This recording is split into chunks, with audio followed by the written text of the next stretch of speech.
Magandang oras mga kababayan, mga ka-Golden Boy. Ito ang ending ng rally kanina doon sa The Hague ng mga DDS. Tinatawag na nila ito ngayon na Victory Party instead of United OFWs in Europe. Yung unang titulo niyan ay parang yung pag-unite ng lahat ng DDS sa Europe na pupunta diyan sa dahig at gagawa ng napakalaking rally para iparinig sa ICC na dapat palayain si Digong. Pero ngayon ay ginawa na lang nila na ang titulo na Victory Party kasi nga ay karampot lang yung dumating. Sa ngayon ay meron na yatang 200, kanina ay 100 plus, ngayon ay meron ng 200 o 200 plus na dumating. At hindi nakuha ang expectation ni BP Sara na libo-libo.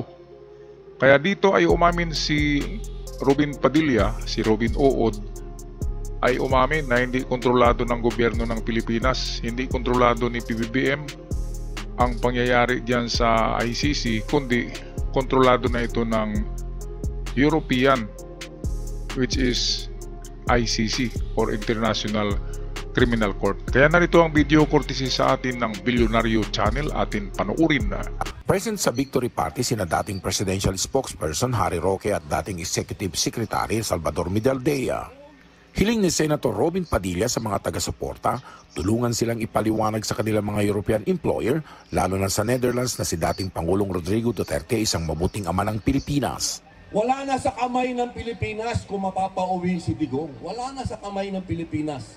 Nandito na po sa kamay ng mga European.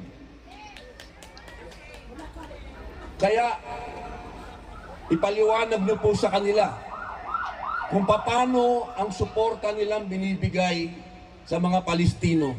Bakit dumating sa Palestino? Ang Palestino naman ay yun ay mga dispersed people sa Gaza. At walang ano diyan, hindi pwedeng ihalin tulad yan ng sitwasyon ni Digong dahil si Digong ay iba yung kanyang kaso, crime for humanity. Hindi ito war crimes, hindi ito sa giyera. Kaya napakalaking pagkakaiba.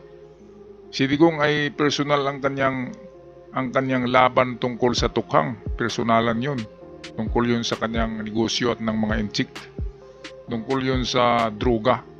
At iba yung sa nangyayari sa Gaza, Israel versus Hamas. Iba yun.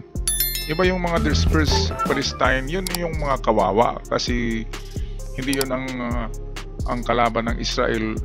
Ang mga Palestino ay nalagay sa kalagitnaan ng giyera ng Hamas at Israel. Kakaiba. Wala.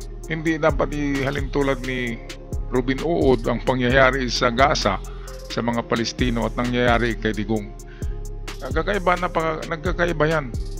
Kaya fake news na naman si Robin na si Digong ay isang bayani na dapat tulungan ng European.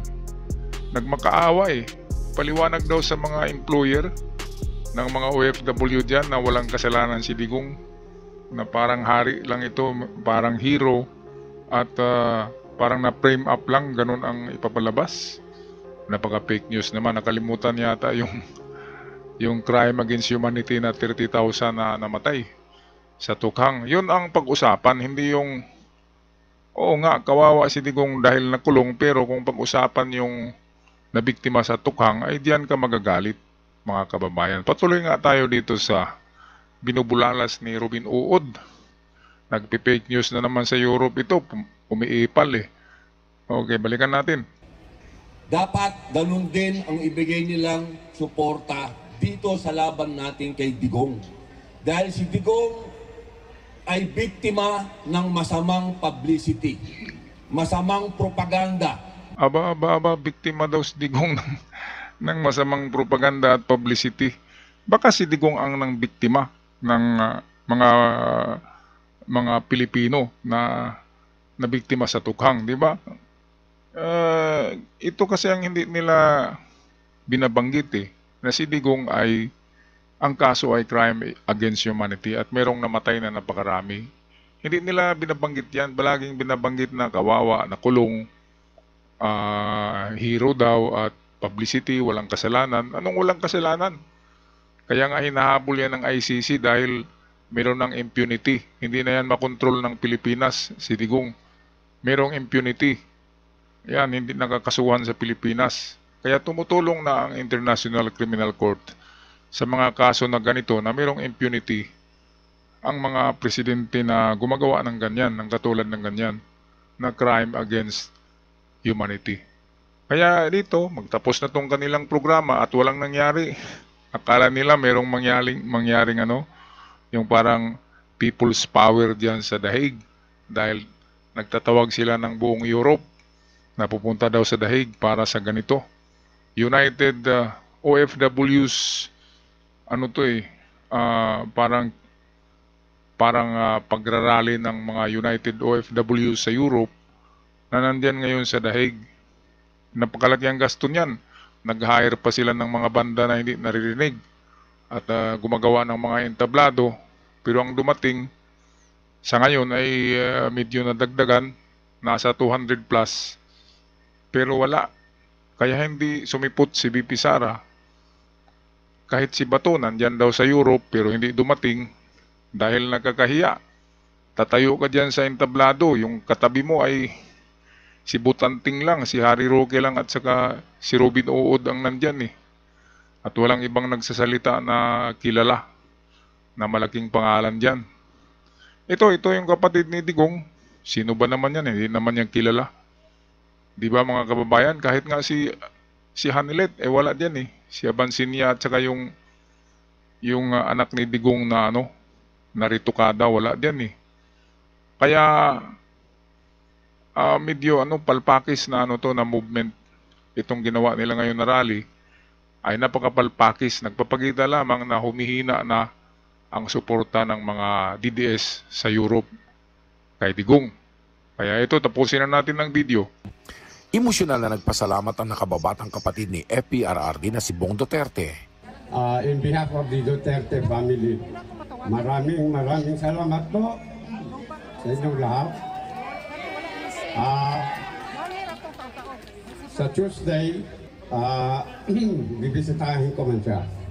Ipapaabot ko talaga po ang inyong solidarity at saka unity. Maraming salamat po. Makahulugan naman raw ang pag-awit nila ng We Are the World ni Michael Jackson at Lionel Richie na kinumpos noong 1984 para magsilbing inspirasyon at maisantabi ang prejudice para ipakita ang suporta sa mga taga-Afrika kung saan marami noy namatay sa gutom. Ayon sa Duterte Victory Party organizer, pagkakaisa rin ang panawagan nila para mapauwi si FPRRD para makapag-oath taking at makaupong mayor ng Davao City. Ayan, so, makikita natin dyan, ilang libo ba yung nandyan? Ito na angle ay medyo marami siya pero kung bilangin mo ay nasa 100 lang yan eh. Dito na banda ito, walang 100 yan. Kukunti lang talaga, mga kababayan, Yung camera ay hindi pinupokus sa pinupokus na malapitan, naka-zoom palagi yung camera para marami tingnan. Pero kapag ilalayo yan, makikita nyo ay karampot lang ang dumating. Hindi kagaya nung unang rally nila sa Dahig na marami ang dumating. Ito yung huling ilbimbo ni Butanting, Harry Roque. Huling pagpapakita na dyan, At Robin Padilla ay naman talaga yan. Mahilig yan dyan sa si Robin magliwaliw dyan sa Dahig. Meron na yatang naging GF dyan na OFW, hindi lang nakikita sa kamera. Palaging nandyan eh. Si Bato ay nagsiselfie daw kahapon na nasa Europe, pero bakit hindi dumating dyan? So ibig sabihin takot siya sa ICC, baka maispatan siya at mapusasan pa. Si hindi na dumating eh. Yung bungangira na Maharlika Boljakera hindi na dumating dyan. Ibig sabihin mahina na rin ang suporta ni Boljakera. Ang lapit-lapit lang eh. Nandyan si Boljakera, malapit lang dyan, nasa Europe yan. Close friend ni Harry Roque pero hindi dumating eh. Di ba? Kaya dito makikita natin medyo mahina ng suporta ni Digong. At tuloy-tuloy na yan. Pagdating ng ilang buwan ay makakalimutan na ng mga tao yan, si Digong. Makakalimutan na rin yan ng mga DDS dyan sa Europe. At sana magpatuloy ng magandang takbo ng ating pamahalaan ng administrasyon sa Pilipinas sa pangangalaga at sa administrasyon ni PBBM. Alright, so ako'y magpaalam ng mga kababayan hanggang sa muli at huwag kalimutan mag-subscribe sa ating channel sa mga bago pa lamang malaking tulong. At sa aking avid followers, maraming salamat. Paalam.